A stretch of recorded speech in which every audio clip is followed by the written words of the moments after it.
Ang dami namang handa. Kain tayo, mukhang marami-rami na. Ay, teka lang, saan nyo dadalhin yung lechon? Di ba ako nakakakuha? Diyos ko. Ano na kaya ito? Matitikman ko pa ba ang lechon ni Lucky Bodo? Simulan na natin ang kwento. Teka lang, ano to? Ba't nakabalot ng dahon ng saging? Ay, kanin pala. Akala ko kung bibingkang latik. Uunahan ko na sana silang kumuha eh.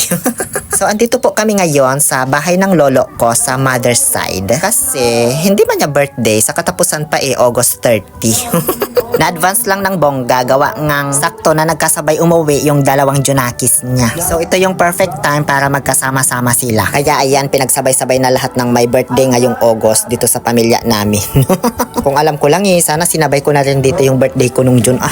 So, pagkatapos tanggalin yung mga tali at pako doon sa nguso ng lechon, kailangan kasi ipako yung nguso ng lechon doon sa kawayan para pag inikot, umikot din siya. Hinugot na nila yung kawayan. Ay, sana all natusok ng mahaba. Nakaredy naman na lahat ng pagkain pero wala pang go signal kung sisimulan ko na ba. Ang tagal-tagal naman magsimula, nagutom na ako, B. Naawa na nga ako dito sa lechon o kumukulubot na yung balat. Dino-double check ko lang naman kung crispy pa kaya ako tinutok-tok-tok yung mga balat. Kaso parang hindi na, B. Pero parang okay na rin to para hindi nila pag-agawan yung balat mamaya. Sarap. Pinatingalan ng mansanas ni Auntie Maret para naman daw magkaroon ng beautification itong lechon. First time lang din yata makakita nitong mga bata ng lechon na sinubuan ng mansanas. Kaya ayan, tuwang-tuwa sila. Kunin mo dali.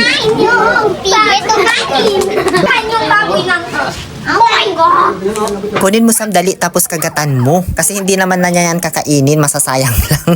Habang di pa nagsisimula, isa-isa ko munang bubuksan tong mga cake. Para malaman natin kung sino yung mga magse-celebrate ng birthday ngayon. Ayan kay Auntie Cecil. Ito naman kay Auntie Maret. Tapos itong isa naman ay kay Princess Kane. Asa naman yung kay Lolo ko, B? Ito kay Lucky Bodo. Tinulungan ko na lang sila maglabas lahat nitong mga cake para makakanta na, makapag-blow na ng candle at masimulan na ang pagkain. Madami-dami silang magse-celebrate ngayon, kaya kung napapansin nyo marami din yung cake. Di nga lang nalagyan ng pangalan yung iba. Ay, ang cute nitong purple na cake na may orchid flower. Sana maiuwi ko yan mamaya. Okay na siguro to siya tawagin nyo na yung mga celebrant at nang makantahan na taabutan laray bisita. Bago sila kantahan picture taking daw muna. Solo muna si lolo namin kasi pangalan naman niya yung nakadikit Pagkatapos ay sama-sama naman nang pupunta sa harapan yung mga magse-celebrate ng birthday ngayong August. Dalian nyo taabutan latte masiko niya manaalagar ed arap ay.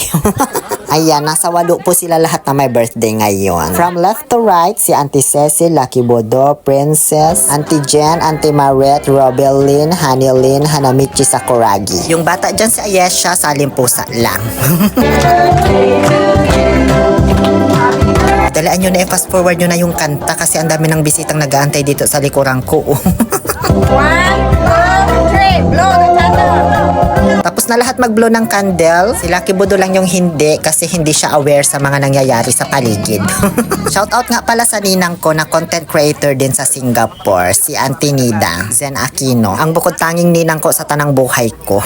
Oo, isang pares lang kasi yung ninong at ninang ko nung bininyagan ako, B. Wala daw kasi ako masyadong handa noon. Kaya siguro hindi ako pala handa hanggang sa paglaki ko. Kasi nasanay akong hindi hinahandaan. So okay na ba to? Kainan na? Ay hindi pa pala, B. Magpipicture pa daw lahat ng mga magkakapatid. Mga Junakis ng lolo namin. From left to right, Uncle Ron, Uncle Erding, Uncle Robin, Lolo, nanay ko, Auntie Maret, Auntie Neda.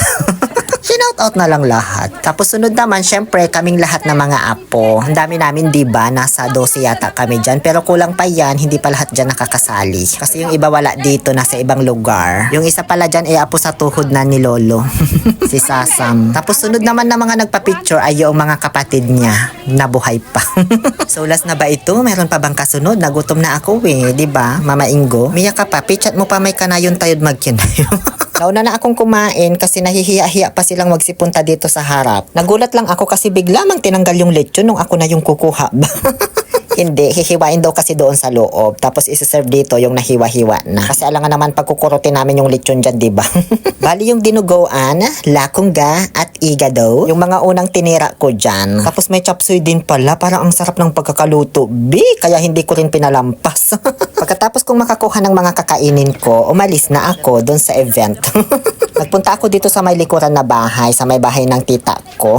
Dito kasi ako lalamon. Alam nyo kung bakit? Ay, ang taray, hinatiran pa talaga kami ni tatay ng soft drinks dito. At ayan na po yung dahilan kung bakit minabuti kong dito na lang kumain. Meron kasing niluto dito yung nanay ko na spicy crab in Cajun sauce. Hindi pa kasi ako nakakain nito magmula nung umuwi ako galing Saudi. Ewan ko ba, ba't di ko naisipang magluto nito? Bali, hinanda nila to kanina pang umaga para doon sa mga bisita nilang Chinese na nauna nang kumain. Sakto, may tira pa, kaya ayan, binanatan ko na lang. Ang sarap, ang taba ng alimango. Huwag kayong mag-alala, di man ako high blood, yung nanay ko lang.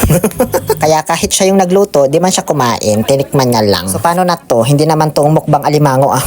Kaya tapusin ko na agad ha. Hanggang sa ayan, tapos na ako. Hindi ako masyadong kumain ng rice ngayon. Pinapak ko lang talaga yung mga ulam ko at yung alimango. Magti-take out na kaya ako? Bahala na nga mamaya. Bumalik na kami dito sa event place. Shout out sa mga Chinese na bisita at sa mga lola ko na nakaupo dito. Hindi ko sana sila bibidyohan kaso pinipilit ako ni Bae Philly. Bidyohan mo naman kami dito, sabi. O ayan. Shout out sa inyo.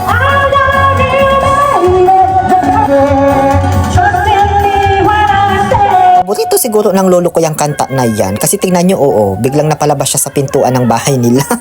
Pasilip-silip pa. Happy birthday in advance, Lucky Bodu. Uwi na ako, ha? Maraming salamat po sa pag-invite. May voice over pa kasi ako sa bahay, B. Di pa ako tapos sa ginagawa ko. Kunwari may tinitignan-tignan lang ako dito sa may mga puno sa tapat ng bahay nila. Di nila alam diretso uwi na pala ako.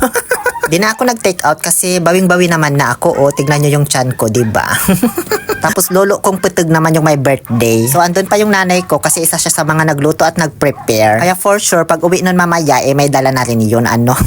Matik yun, B. Bago tuluyang umuwi, dumiretso muna kami dito sa bahay ng lola ko sa father side naman. Kasi kung di nyo na itatanong, magkatapat lang yung bahay ng nanay ko tsaka tatay ko. As in, tawid lang ng kalsada.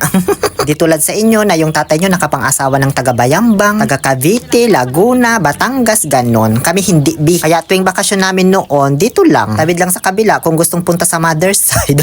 Marami pala na namang bunga yung rambutan nila lola. Kaya nagtanda na ako ng para sa akin. Ayan o, tinalian ko ng pulang ribbon. Para kapag nahinog, babalikan ko yan. Ito naman daw yung kay Sasam. O sige, tandaan mo rin yan.